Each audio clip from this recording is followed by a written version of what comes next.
तो hello friend, Bihar police का exam तिथि जारी कर दिया गया है। तो उसी को लेकर हम लोग कुछ प्रश्न को प्रैक्टिस करेंगे। तो चलिए, पहला प्रश्न है, यूनेस्को द्वारा मैन एंड बायोस्फीयर की शुरुआत किस वर्ष की गई थी? तो फ्रेंड, मैन एंड बायोस्फीयर का मतलब क्या होता है? तो मैन का मतलब होता है मानव, और एंड का मतलब होता है और बायोस्फीयर का मतलब होता है जैव मंडल। तो मानव और जैव मंडल की शुरुआत यूनेस्को द्वारा कब किया गया था? फर्स्ट ऑप्शन है 1971, 1973, 1976 और 1980। तो फ्रेंड, इस प्रश्न का राइट आंसर होगा 1971। तो 1971 में मानव और जैव मंडल की शुरुआत यूनेस्को द्वारा किया गया था। इसके बाद हम लोग देखेंगे नेक्स्ट प्रश्न को। 1890 में स्थापित बोटैनिकल सर्वे ऑफ इंडिया का मुख्यालय कहाँ स्थित है? फर्स्ट ऑप्शन है लखनऊ में, पटना में, देहरादून में और कोलकाता में। तो फ्रेंड, इस प्रश्न का राइट आंसर होगा कोलकाता में। बोटैनिकल सर्वे ऑफ इंडिया का मुख्यालय कोलकाता में है। इसके बाद हम लोग देखेंगे नेक्स्ट प्रश्न को। दूसरी पंचवर्षीय योजना के संबंध में कौन सा कथन सही है? तो फर्स्ट ऑप्शन है इसकी अवधि यानी इसका समयांतराल 1956 से 60 तक था। सेकंड है इसके योजनाकार प्रशांत चंद्र महालनोबिस थे। इसके कहने का मतलब है कि दूसरी पंचवर्षीय योजना का मॉडल तैयार प्रशांत चंद्र महालनोबिस ने किया था, जिसे शॉर्ट रूप में पीसी महालनोबिस भी कहते हैं। थर्ड ऑप्शन है इसका मुख्य उद्देश्य औद्योगिकरण को बढ़ावा देना था। तो फ्रेंड, इस प्रश्न का राइट आंसर होगा तीनों कथन सही है। तो फ्रेंड, प्रथम पंचवर्षीय योजना की शुरुआत 1951 में हुआ था और पंचवर्षीय योजना मॉडल भारत में सोवियत संघ से लिया गया है। इसके बाद हम लोग देखेंगे नेक्स्ट प्रश्न को। कैल्शियम सल्फेट हेमीहाइड्रेट इसका रासायनिक नाम होता है। फर्स्ट ऑप्शन है बुझा चूना, खाने वाला सोडा, प्लास्टर ऑफ पेरिस और घरेलू उपयोग हेतु गैस। तो फ्रेंड, इस प्रश्न का राइट आंसर होगा प्लास्टर ऑफ पेरिस और इसका फार्मूला होता है CaSO4 × 12H2O। इसके बाद हम लोग देखेंगे नेक्स्ट प्रश्न को। हाल ही में किस देश से भारत ने अपने नागरिकों को सुरक्षित निकालने के लिए ऑपरेशन इंद्रावती चलाया? फर्स्ट ऑप्शन है हैती से निकालने के लिए, लीबिया से, यूक्रेन से और फिलिस्तीन से। तो फ्रेंड, इस प्रश्न का राइट आंसर होगा हैती से निकालने के लिए ऑपरेशन इंद्रावती चलाया गया था। इसके बाद हम लोग देखेंगे नेक्स्ट प्रश्न को। क्रिकेट के नियामकीय संस्था ICC का मुख्यालय कहाँ स्थित है? फर्स्ट ऑप्शन है एडिलेड में, सेकेंड ऑप्शन है जोहान्सबर्ग में, थर्ड ऑप्शन है दुबई में और फोर्थ ऑप्शन है मुंबई में। तो फ्रेंड, इस प्रश्न का राइट आंसर होगा ICC का मुख्यालय दुबई में स्थित है, अबू धाबी में। और फ्रेंड, BCCI का मुख्यालय मुंबई में स्थित है और ICC का स्थापना 1909 में हुआ था। इसके बाद हम लोग देखेंगे नेक्स्ट प्रश्न को। भारत को कितने जलवायु क्षेत्रों में बांटा गया है? फर्स्ट ऑप्शन है 9 क्षेत्र में, 12 क्षेत्र में, 15 क्षेत्र में और 23 क्षेत्रों में। तो फ्रेंड, इस प्रश्न का राइट आंसर होगा 15 क्षेत्रों में भारत के जलवायु क्षेत्र को बांटा गया है। इसके बाद हम लोग देखेंगे नेक्स्ट प्रश्न को। निम्नलिखित में से कौन सा भौतिक परिवर्तन नहीं है? तो फर्स्ट ऑप्शन है जल को उबालना, सेकंड ऑप्शन है सोडियम क्लोराइड को जल में मिलाना, थर्ड ऑप्शन है आयरन को चुंबक में परिवर्तित करना और फोर्थ ऑप्शन है जल में सोडियम अमलगम का टुकड़ा डालना। तो फ्रेंड, इस प्रश्न का राइट आंसर होगा जल में सोडियम अमलगम का टुकड़ा डालना। अब फ्रेंड, बात आती है अमलगम। अमलगम क्या है? तो वैसा मिश्र धातु जिसका एक अवयवी पारा होता है उसे अमलगम कहते हैं। इसके बाद हम लोग देखेंगे नेक्स्ट प्रश्न को। निम्नलिखित में से कौन सी विधि जल में उपस्थित निलंबित अशुद्धियों को दूर करने के लिए सर्वोत्तम है? फर्स्ट ऑप्शन है वायु प्रवाहन, सेकेंड ऑप्शन है आसवन, थर्ड ऑप्शन है विरंजक चूर्ण और फोर्थ ऑप्शन है सेडिमेंटेशन तथा फिल्ट्रेशन। तो फ्रेंड, इस प्रश्न का राइट आंसर होगा आसवन। इसके बाद हम लोग देखेंगे नेक्स्ट प्रश्न को। तो आप लोगों ने आसवन विधि जरूर पढ़ा होगा। इसके बाद देखेंगे नेक्स्ट प्रश्न को। ऊष्मा गति का प्रथम नियम है ऊर्जा संरक्षण का नियम, वेग संरक्षण का नियम, द्रव्यमान संरक्षण का नियम और द्रव्यानुपाती क्रिया का नियम। तो फ्रेंड, इस प्रश्न का राइट आंसर होगा ऊर्जा संरक्षण का नियम।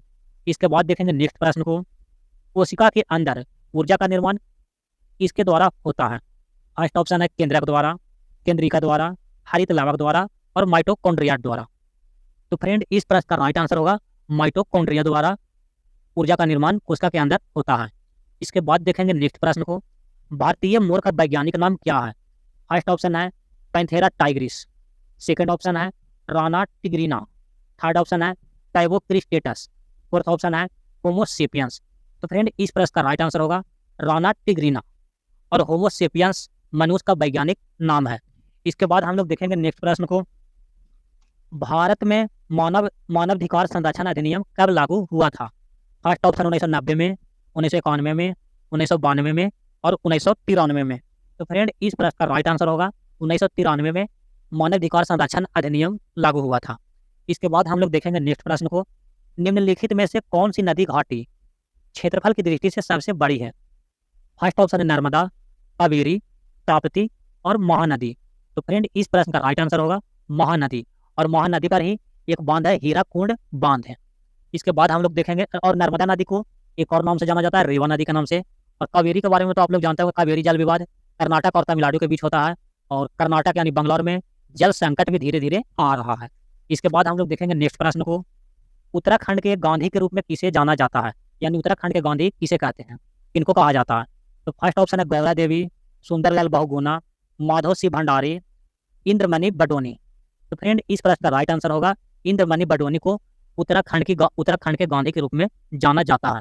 इसके बाद देखेंगे नेक्स्ट प्रश्न को, निम्नलिखित में से कौन सा ताल है उत्तराखंड के रहस्य ताल के नाम से जाना जाता है? फर्स्ट ऑप्शन है नैनीताल, सात ताल, रूपकुंड और नौकुचिया ताल। तो फ्रेंड इस प्रश्न का राइट आंसर होगा रूपकुंड ताल। तो इसे रूपकुंड झील भी कहते हैं, जो उत्तराखंड में स्थित है, और इसे कंकाल झील भी कहा जाता है। इसके बाद हम लोग देखेंगे नेक्स्ट प्रश्न को, अंतर्राष्ट्रीय मुद्रा कोष के बारे में कौन सा कथन सही है? जिसे IMF भी कहते हैं, इंटरनेशनल मॉनेटरी फंड बोला जाता है, इसका पूरा नाम है। तो फर्स्ट ऑप्शन है या किसी भी देश को कर्ज देता है। सेकंड ऑप्शन है यह सिर्फ विकासशील देशों को कर्ज देता है। थर्ड ऑप्शन है यह सिर्फ सदस्य देशों को कर्ज देता है। और फोर्थ ऑप्शन है यह देश के केंद्रीय बैंक को कर्ज देता है। तो फ्रेंड इस प्रश्न का राइट आंसर होगा यह सिर्फ सदस्य देशों को कर्ज देता है, और अंतर्राष्ट्रीय मुद्रा कोष की स्थापना 1944 में होती है। इसके बाद हम लोग देखेंगे नेक्स्ट प्रश्न को, तो निम्नलिखित में कौन सी नदी सतलज नदी की सहायक नदी नहीं है? फर्स्ट ऑप्शन है बास्पा, सेकंड ऑप्शन है स्पीति, थर्ड ऑप्शन है रावी, और फोर्थ ऑप्शन है ब्यास।